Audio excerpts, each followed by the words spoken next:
자, 오늘 말씀 본문 23절에서 25절 같이 한번 읽읍시다. 시작.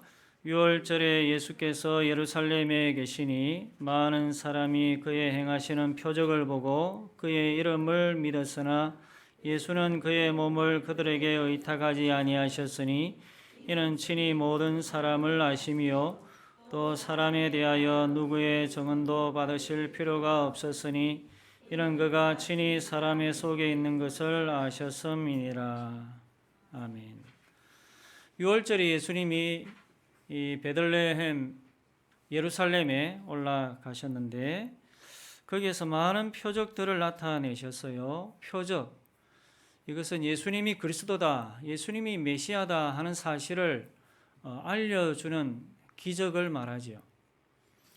예를 들어서 38년 된 병자를 고친다든지 아니면 소경된 사람을 고친다든지 이런 것은 굉장히 중한 병인데 의사도 못 고치고 제사장들도 못 고치고 아무도 못 고치는 병이에요. 그런데 예수님이 말씀 한마디로 이런 불치병, 중한 병자들을 고치는 것이 이런 능력이 바로 메시아의 표시가 된다 하는 것이죠. 그래서 예수님을 만난 사람들은 크게 반응이 세 가지 정도로 구분이 돼요. 어떤 사람들은 예수가 그리스도가 맞다, 정말 하나님이 보내신 메시아다, 이런 아주 적극적인 반응을 보이는 사람들이 있는가 하면 또 어떤 사람들은 아니다, 좀 더 지켜봐야 된다. 보통 사람은 좀 넘는 것 같은데 하나님이 보내신 선지자 정도는 되는 것 같은데 좀 더 지켜보자, 뭐 이런 반응이 있고, 또 어떤 사람들은 아니야, 저 예수는 아무래도 귀신의 힘을 빌어서 저 기적을 나타내는 것 같아. 귀신 중에서도 아주 큰 귀신, 귀신의 왕의 힘을 빌어서 저런 기적을 나타내지 사람으로서는 저런 기적 못해. 이런 아주 적극적으로 반대하는 그런 반응을 나타내는 사람들도 있었어요. 이런 세 가지 반응 중에 어떤 게 맞습니까? 예수님이 그리스도다, 이 반응이 맞는 것이지요. 온 세상이 기다리던 그리스도 구원자 메시아가 바로 우리 예수님이세요.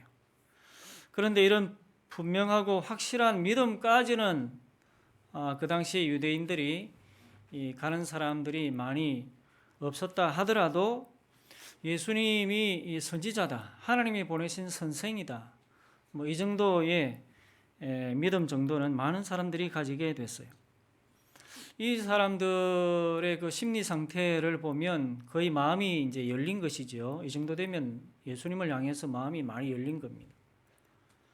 그래서 그 당시에 수만 명이 따르고 있었으니까 예수님이 이 사람들을 아주 강하게 드라이브를 해버리면 이 사람들은 예수님을 충분히 힘있게 따를 사람들이고 또 모으면 다 모일 사람들이에요.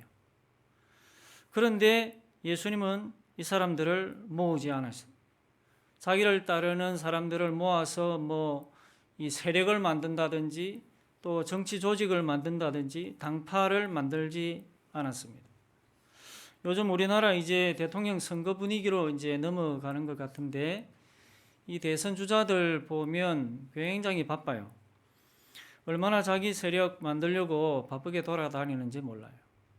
대학교에 가서 강연도 하고 세미나도 하고 또 지방 유세도 다니고 또 요즘은 또 SNS를 통해서 네트워크도 하고 아주 바빠요.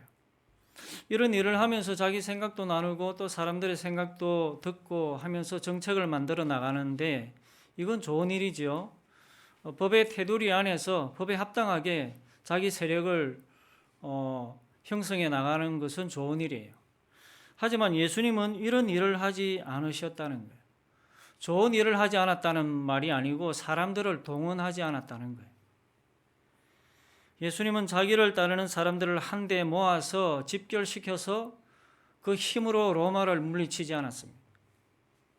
충분히 인간적으로는 예상해 볼 수 있는데 그런 일을 하지 않았어요.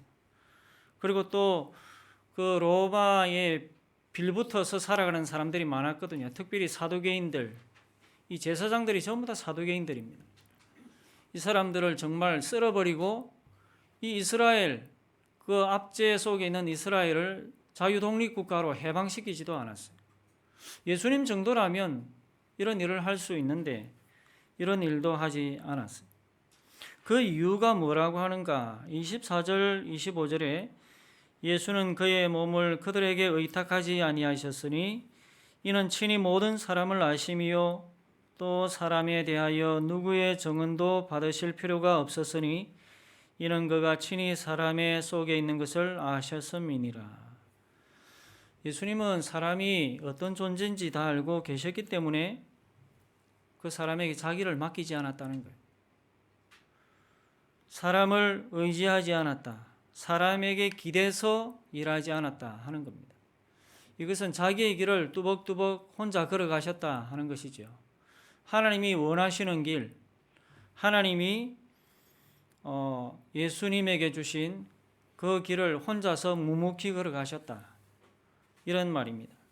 이런 모습이 정말 멋지지 않습니까? 하나님의 뜻을 따라 혼자 묵묵히 걸어가는 그 길.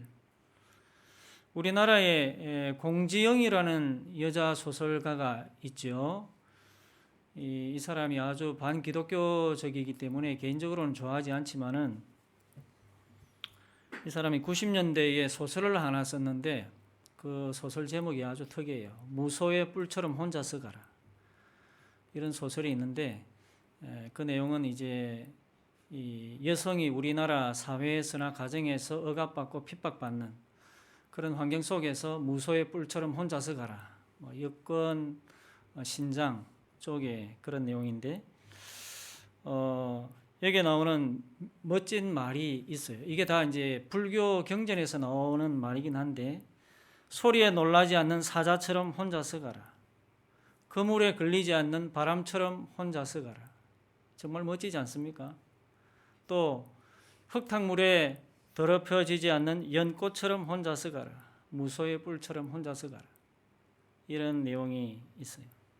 예수님의 삶을 굳이 표현한다면 불교 경전에 나오는 말을 이용해서 표현한다면 이런 말이 되지 않을까. 묵묵히 혼자서 걸어가는 삶. 사람을 의식하지 않고 사람이 기대지 않고 사람을 동원하지 않고 그저 하나님의 뜻을 따라 묵묵히 걸어가는 그 삶. 그게 바로 예수님의 삶이었다. 3장 1절에서 2절을 같이 한번 읽어봅시다. 시작. 그런데 바리새인 중에 니고데모라 하는 사람이 있으니 유대인의 지도자라. 그가 밤에 예수께 와서 이르되 라피여 우리가 당신은 하나님께로부터 오신 선생인 줄 아나이다. 하나님이 함께 하시지 아니하시면 당신이 행하시는 이 표적을 아무도 할 수 없음이니이다. 아멘. 여기 보니까 니고데모라는 사람이 나옵니다. 이 사람은 바리새인이에요. 바리새인인데 바리새인이면 헬라 로마를 아주 싫어하는 사람인데 이 헬라식 이름을 가지고 있어요. 니고데모. 원래 이 바리새인들은 헬라의 지배를 반대하고 이 쿠데타를 일으킨 그 하시디임의 후손들이기 때문에 이 헬라 문화 자체를 싫어해요. 그런데 그 이름을 가지고 있다는 거죠. 이걸 보면 그 당시에 헬라 로마의 문화가 얼마나 깊이 유대인들 속에 들어갔는가 하는 것을 알 수 있어요. 이 사람은 유대인의 지도자였다고 합니다. 다른 말로 사내들인 공회의 공회원인데 우리식으로 하면 국회의원이에요. 이 정도의 아주 높은 사람인데 이런 위치에 있는 사람치고 그 당시에 예수님을 좋게 말하는 사람은 한 사람도 없었어요. 보통은 다 이렇게 불렀어요. 예수님을 나사렛 이단의 괴수라, 또 백성을 미혹하는 자라, 또 귀신의 왕 바알세붑을 힘입어서 귀신을 쫓아내는 자다. 이런 식으로 아주 폄하했습니다. 그렇게 부르는 부류에 있는 이 니고데모가 밤에 예수님을 찾아왔다는 거예요. 왜 밤에 찾아왔을까? 밤에 찾아온 이유는 아무래도 보는 사람이 없기 때문이겠죠. 보는 눈을 피해서. 낮에 찾아올 수도 있는데 낮에는 사람들이 많이 보니까 눈을 피해서 밤에 예수님이 정말 메시아인가 그걸 알아보기 위해서 왔어요. 이 사람이 와서 표적 이야기를 꺼냅니다. 예수님께 당신이 정말 하나님께로부터 오지 않았다면 이런 표적은 할 수 없습니다. 우리도 그것은 압니다. 이런 표적을 나타내는 것 보니까 당신은 분명히 하나님으로부터 온 선생입니다. 이 정도 이야기를 해요. 이 니고데모가 예수님의 표적을 보고 어느 정도 감을 잡은 거죠. 3절에서 4절 같이 한번 읽읍시다. 시작. 예수께서 대답하여 이르시되 진실로 진실로 내게 이르노니 사람이 거듭나지 아니하면 하나님의 나라를 볼 수 없느니라. 니고데모가 이르되 사람이 늙으면 어떻게 날 수 있사옵나이까? 두 번째 모태에 들어갔다가 날 수 있사옵나이까? 예수님이 니고데모에게 무엇을 말씀합니까? 한마디로 말하면 거듭남에 대해서 말해요. 거듭남. 거듭나지 않으면 하나님의 나라를 볼 수 없다. 거듭난다는 말은 말 그대로 두 번 태어난다는 말이죠. 다른 말로 중생. 두 번 태어나야 하나님의 나라를 볼 수 있다. 이런 말입니다. 이 말씀을 니고데모는 전혀 이해하지 못했어요. 사람이 어떻게 두 번 태어나는가? 첫 번째 엄마 뱃속으로부터 나왔으면 됐지. 다시 또 살다가 엄마 뱃속으로 들어가서 나올 수 있다는 말인가? 이렇게 이해를 했어요. 예수님이 이 니고데모에게 거듭남에 대해서 말씀하신 이유는 니고데모가 거듭나야 할 필요가 있기 때문에 이 말씀을 하신 거예요. 예수님이 보시기에 이 거듭나지 않은 니고데모가 와가지고 밤에 하는 말이 당신이 정말 하나님으로부터 온 사람인 것 같습니다. 이러기도 하고 또 자기가 아는 것처럼 하나님의 나라의 일에 대해서 이렇게 이야기를 하니까 말을 하려면 제대로 알고 말하라 하는 뜻으로 예수님이 지금 이 말씀을 하셨던 거예요. 말을 하려면 제대로 알고 말을 해라. 하나님의 나라의 일에 대해서나 아니면 나에 대해서나. 몇 년 전에 텔레비전에 많이 나왔었는데 논어 강의도 하고 공자맹자 강의도 했던 도올 김영욱, 얼마 전에도 나와서 중국사 강의를 또 하는 걸 봤는데 이 사람의 집안 뿌리는 전부 다 기독교예요. 완전한 기독교인데 이 사람만 이제 기독교가 아니고 기독교를 아주 맹공격하는 불신자죠. 그런데 이 사람도 한때는 신앙을 갖기 위해서 신학대학교에 갔었어요. 처음에 한신대라고. 한신대학교에 가는데 이게 기독교 대학인데 그 신학과에 들어가서 공부를 했습니다. 이제 자유주의 신학을 가르치는 신학교예요. 자유주의 신학은 이 한마디로 말하면 성경을 인정하지 않습니다. 성경의 모든 내용을 부정해요.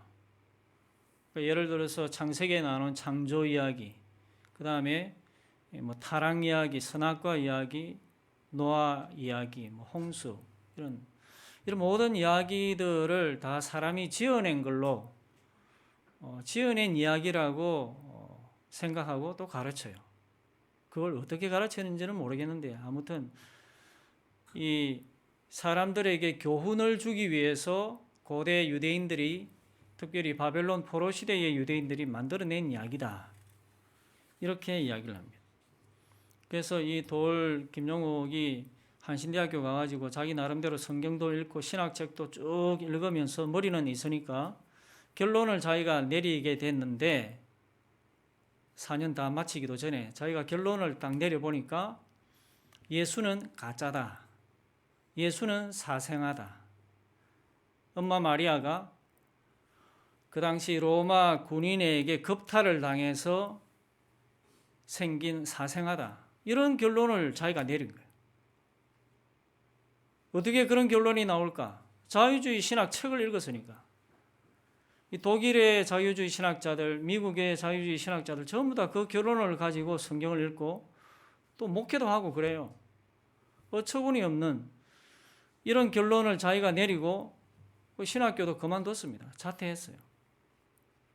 그러고는 뭐 철학을 한다, 뭘 한다 해가지고 저렇게 떠돌아다니는데 이 자유주의 신학이 정말 문제입니다. 교회를 완전히 망가뜨리고 있어요. 이단보다 더 무서운 거예요.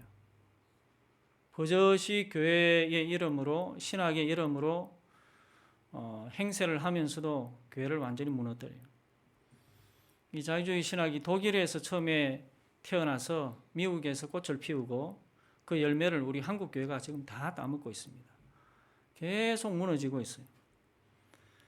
이 김용욱이라는 사람도 처음에 이상한 신학교에 들어가서 이상한 책 읽고 이상한 물을 마시더니 이상한 사람이 되어가지고 이상한 결론을 내린 거예요.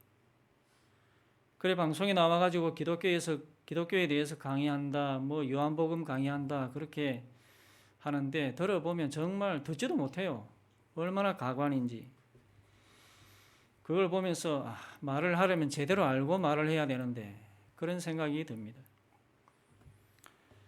5절 말씀이 이런 사람에게 합당하다는 생각을 하게 되는데 5절에서 8절 말씀을 같이 읽겠습니다. 시작. 예수께서 대답하시되 진실로 진실로 내게 이르노니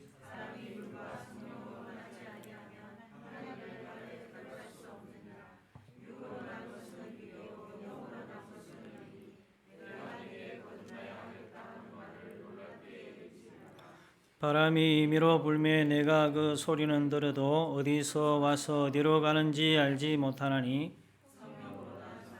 다 그러하니라. 아멘. 사람이 물과 성령으로 나지 아니하면 하나님의 나라에 들어갈 수 없다. 여기서 말하는 물은 물세례를 말합니다. 물세례. 물세례에 여러 가지 유익한 점이 있어요. 어떤 점이 있을까? 물세례의 의미는 죄를 씻는다는 의미가 있습니다. 죄를 씻는다. 그리고 옛사람이 죽고 새 사람으로 다시 살아난다 하는 의미도 있고 또 거듭난다 하는 의미도 있습니다. 죽음에서 구원을 받는다 하는 의미도 있고 또 예수님을 내 영혼의 새 신랑으로 맞이해서 예수님과 연합을 한다 하는 그런 의미도 물세례에 있습니다. 그리고 더 나아가서 교회의 이제 회원이 정식으로 된다 하는 이런 의미도 있고 그래서 이런 복되고 다양한 의미들이 있기 때문에 이 세례를 가볍게 여기면 안 됩니다. 예수님을 믿는 사람은 당연히 세례를 받아야 돼요. 그런데 이것만으로는 부족하죠. 왜냐하면 물세례는 어디까지나 우리 속에서 일어난 영적인 일을 겉으로 표현하는 상징일 뿐이에요. 실제로 이 물세례 받는다고 해서 그 물 자체가 우리 죄를 씻어주지는 않아요. 그러니까 상징인 거죠. 성령으로 일어난 우리 속의 일, 성령으로 말미암아 씻겨진 그 내면의 죄 사함을 겉으로 표시하는 것이 바로 물세례예요. 그렇기 때문에 물세례가 상징이라고 해서 가볍게 여겨서는 안 되고 반드시 받아야 되고 또 받음으로 해서 우리의 신앙생활을 좀 더 바르게 할 수 있어요. 육으로 난 것은 육이요 영으로 난 것은 영이다. 이 말은 쉽게 말하면 우리의 육체는 어머니의 육체를 통해서 나오는 것이다. 그리고 우리의 영은 하나님의 성령을 통해서 태어나는 것이다. 육으로 난 것은 육이요 영으로 난 것은 영이다. 이 말입니다. 그래서 우리의 영혼은 하나님의 성령을 통해서 태어나는 것이다. 8절에 바람이 임의로 불매 네가 그 소리는 들어도 어디서 와서 어디로 가는지 알지 못하나니 성령으로 난 사람도 다 그러하니라. 이것은 성령의 역사를 사람이 다 가늠하기 어렵다 하는 것을 바람에 비유해서 설명하고 있는데 실제로 그렇죠. 바람이 부는 것은 압니다. 그런데 바람이 어디에서 시작이 돼서 어느 방향으로 가는지 또 어느 지점에서 끝나는지는 아무도 몰라요. 성령의 역사도 이렇다는 거죠. 사람을 거듭나게 하는 성령의 역사도 언제 거듭나게 하는지 또 어떻게 거듭나게 하는지 어떤 방식으로 거듭나게 하는지는 모른다는 거예요. 그러나 이 바람을 보면 바람의 소리는 우리가 들을 수 있죠. 어느 정도 세게 불면 또 이 피부에 와닿는 그 촉감으로 인해서 바람이 분다 하는 정도는 알 수 있어요. 성령의 역사도 어느 정도는 알 수 있다는 겁니다. 성령의 역사를 우리가 어떻게 알 수 있을까요? 성령의 열매를 통해서 알 수 있어요. 내가 정말 성령으로 거듭난 사람인가 알 수 있습니다. 내가 진짜 거듭난 사람인가 어느 정도 알 수 있어요. 성령의 열매를 통해서. 성령의 열매가 갈라디아서 5장 22절에서 26절에 나와요. 오직 성령의 열매는 사랑과 희락과 화평과 오래 참음과 자비와 양선과 충성과 온유와 절제니 이 같은 것을 금지할 법이 없느니라. 그리스도 예수의 사람들은 육체와 함께 그 정욕과 탐심을 십자가에 못 박았느니라. 만일 우리가 성령으로 살면 또한 성령으로 행할지니 헛된 영광을 구하여 서로 노엽게 하거나 서로 투기하지 말지니라. 우리는 이 말씀을 우리 자신을 비추어 보는 말씀으로 거울로 삼아야 됩니다. 그리고 이 성령의 열매, 이 아름다운 덕목들이 우리의 생활에서 더 많이 나타날 수 있도록 기도하고 사모해야 됩니다. 9절에서 12절 오늘 본문 같이 한번 읽어봅시다. 시작. 니고데모가 대답하여 이르되 어찌 그러한 일이 있을 수 있나이까? 예수께서 그에게 대답하여 이르시되 너는 이스라엘의 선생으로서 이러한 것들을 알지 못하느냐? 진실로 진실로 내게 이르노니 우리는 아는 것을 말하고 본 것을 증언하노라. 그러나 너희가 우리의 증언을 받지 아니하는도다.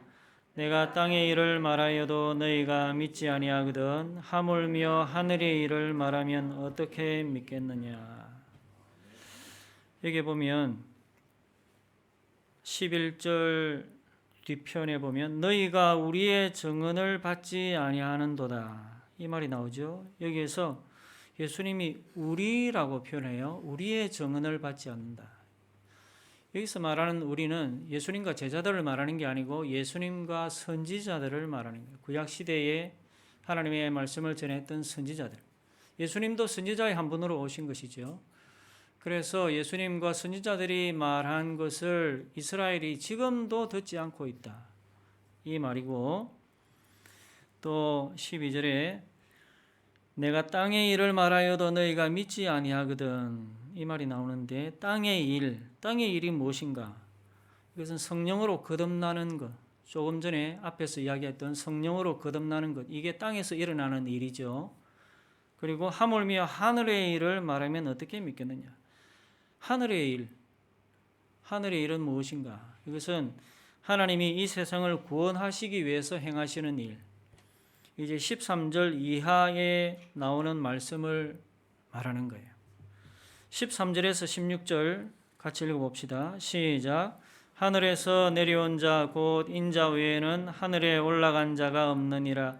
모세가 광야에서 뱀을 든 것 같이 인자도 들려야 하리니 이는 그를 믿는 자마다 영생을 얻게 하려 하심이니라. 하나님이 세상을 이처럼 사랑하사 독생자를 주셨으니 이는 그를 믿는 자마다 멸망하지 않고 영생을 얻게 하려 하심이라. 아멘. 13절에 하늘에서 내려온 자, 곧 인자 외에는 하늘에 올라간 자가 없느니라. 이 한 절 해석이 어렵습니다. 하늘에서 내려온 자, 곧 인자 외에는 하늘에 올라간 자가 없느니라. 이 말씀을 문자 그대로 읽으면 예수님이 그동안 한번 하늘에 올라가셨나 하는 의문이 들어요. 아직 성천하시기 전인데 하늘에 올라간 자가 없느니라 이런 말씀을 하시죠. 그런데 여기에서 올라간 자라는 말을 잘 이해해야 됩니다. 이것은 정말 올라갔다는 뜻이 아니고 하늘에 계셨던 자 이렇게 해석이 돼야 됩니다. 이제 원문을 살펴볼 때 그렇다는 거죠. 그래서 재구성을 해보면 하늘에서 내려온 자 곧 인자 외에는 하늘에 계셨던 자가 없느니라 이 말이에요. 그래서 예수님은 하늘에 계셨기 때문에 다 보시고 다 아셔서 12절로 돌아가서 하늘의 일을 말할 수 있다 하는 거죠. 하나님이 세상을 이처럼 사랑하사 독생자를 주셨으니 이는 그를 믿는 자마다 멸망하지 않고 영생을 얻게 하려 하심이라. 예수님이 지금 니고데모에게 아주 비밀스러운 이야기까지 하고 있다는 사실이에요. 인자가 곧 독생자다 하는 사실까지 밝히고 있습니다. 예수님은 니고데모가 이스라엘의 선생으로서 알아야 할 것들을 지금 다 알려주고 있는 거예요. 한 3가지 정도를 알려주는데, 첫째는 인자가 온 것은, 예수님이 이 땅에 온 것은 하나님의 사랑 때문이라는 거예요. 하나님이 자신의 독생자를 주실 만큼 이 세상을 사랑하신다. 이 사실을 밝히고 있어요. 하나님이 세상을 이처럼 사랑하사. 이것이 성경 전체의 주제입니다. 여러분, 이것보다 더 큰 주제는 성경에 없어요. 예수님이 오신 것도 결국 하나님이 이 세상을 사랑하시기 때문에, 세상을 사랑하셔서 독생자까지 아끼지 아니하시는 하나님, 이것이 성경의 핵심이에요. 이제 다음 주일이 성탄 주일인데 우리가 이것을 기억하고 마음에 새겨야 진정한 성탄절이 될 거예요. 하나님의 사랑. 그리고 두 번째는 그 독생자를 믿지 않는 자는 그 독생자를 믿는 자는 멸망하지 않는다 하는 것. 멸망하지 않는다. 이 말은 하나님의 저주를 받지 않는다. 또 하나님으로부터 버림받지 않는다. 지옥에 떨어지지 않는다. 이런 의미가 있고, 세 번째는 영생을 얻는다. 독생자를 믿는 자는 영생을 얻는다. 영생은 영원히 사는 것이지요. 그런데 영원히 살되 이 땅에서와 같이 병들고 또 불행을 겪고 슬픔을 당하는 이런 상태로 영원히 사는 게 아니고, 불행도 없고 병도 없고 눈물도 없는 완전한 생명으로 영원히 사는 것. 그것이 바로 하나님의 생명이죠. 하나님의 생명은 영원한 생명이고 완전한 생명, 영광스러운 생명인데, 이 생명에 우리가 참여하는 것, 동참하는 것, 이게 바로 영생인 것이죠. 17절에서 18절 같이 읽읍시다. 시작. 하나님이 그 아들을 세상에 보내신 것은 세상을 심판하려 하심이 아니요 그로 말미암아 세상이 구원을 받게 하려 하심이라. 그를 믿는 자는 심판을 받지 아니하는 것이요 믿지 아니하는 자는 하나님의 독생자의 이름을 믿지 아니하므로 벌써 심판을 받은 것이니라. 벌써 심판을 받았다. 벌써 심판을 받았다 하는 말은 심판이 그만큼 확정적이다 하는 것입니다. 그런 뜻이에요. 19절에서 21절 마지막 같이 한번 읽어봅니다. 시작. 그 종제는 이것이니 곧 빛이 세상에 왔으되 사람들이 자기 행위가 악함으로 빛보다 어둠을 더 사랑한 것이니라. 악을 행하는 자마다 빛을 미워하여 빛으로 오지 아니하나니 이는 그 행위가 드러날까 함이요 진리를 따르는 자는 빛으로 오나니 이는 그 행위가 하나님 안에서 행한 것임을 나타내려 함이라 하시니라. 아멘. 독생자를 믿지 않는 자들은 벌써 심판을 받았다. 예수님을 믿지 않는 자들은 이 땅에서 벌써 심판을 받았다. 이렇게 말하는데 그 증거가 뭐냐? 심판을 받은 증거가 뭐냐? 그것은 빛보다 어둠을 더 사랑하는 것. 그것이 증거라는 거예요. 빛보다 어둠을 더 사랑하는 것. 여기서 말하는 빛은 뭘까요? 태양빛일까요? 그냥 우리 머릿속에 상상 속에 있는 그 밝은 빛일까요? 빛보다 어둠을 더 사랑한다. 하나님이 심판을 받은 사람은. 여기서 말하는 빛은 진리를 말합니다. 진리. 어둠은 비진리. 진리가 뭡니까? 진리는 하나님의 말씀이고 예수님 자신이에요. 그리고 비진리는 하나님 말씀이 아닌 다른 모든 것, 또 예수님이 아닌 다른 모든 세상의 영웅들. 세상의 영웅들도 사람들이 얼마나 좋아하고 따르는지 몰라요. 그리고 그 사람들의 사상, 철학, 또 여러 가지 신화들, 꾸며낸 이야기들 이런 것들이 다 비진리죠. 그런데 이 말을 오해하지는 마시기 바라요. 비진리라고 해서 악은 아닙니다. 비진리를 무조건 악이라고 오해를 하면 안 됩니다. 비진리가 우리를 구원하지는 못하지만은 우리에게 구원이 필요하다는 정도의 인식은 줍니다. 그리고 죄라든지 또 하나님이라든지 어떤 그 조물주의 존재, 천국과 지옥 이런 거에 대해서 어렴풋이 빛은 비춰져요. 비진리라도. 우리 학생들 학교에서 공부하지요. 진리를 공부합니까? 국영수가 진리인가요? 아니에요. 다 비진리에 속해요. 학교에 가서 그렇게 오랫동안 우리는 비진리를 배운다니까요. 그렇지만 이것이 우리의 인간의 이성과 또 지성과 감성과 덕성을 개발하고 키우는 데는 아주 유용해요. 비진리라도. 그렇기 때문에 비진리라고 해서 무조건 악한 것으로 취급하면 이런 이분법적인 사고를 가지고 살면 우물 안에 개구리가 될 수밖에 없겠죠. 그래서 적절히 잘 사용하면 얼마든지 좋은 거예요. 그래서 우리 학생들은 학교에서 공부를 열심히 해야 됩니다. 공부 열심히 하지 않고 책을 부지런히 읽지 않으면 이 지성이 개발이 안 돼요. 다른 걸로는 개발할 수가 없어요. 이성이 개발 안 되고 논리력이 떨어집니다. 나중에는 공부를 하지 않으면. 그래서 수학이 우리 생활에 전혀 사용되는 구석이 없다 할지라도 열심히 머리를 굴려서 공부를 해야 돼요. 그 한번 궁리하고 연구할 때마다 이 지성이 개발이 되니까. 비진리라도 이런 유익이 있습니다. 20절, 21절 악을 행하는 자마다 빛을 미워하여 빛으로 오지 아니하나니 이는 그 행위가 드러날까 함이요 진리를 따르는 자는 빛으로 오나니 이는 그 행위가 하나님 안에서 행한 것임을 나타내려 함이라 하시니라. 우리 주남교회 모든 성도들은 진리를 사랑하고 빛을 사랑하는 줄로 믿습니다. 그렇기 때문에 우리는 더욱더 우리 주님께로 가까이 또 진리 안으로 깊이 나아가야 하겠습니다. 이번 한 주간도 우리 주님과 동행하고 진리와 함께 하는 시간들이 되시기를 주님의 이름으로 축원합니다.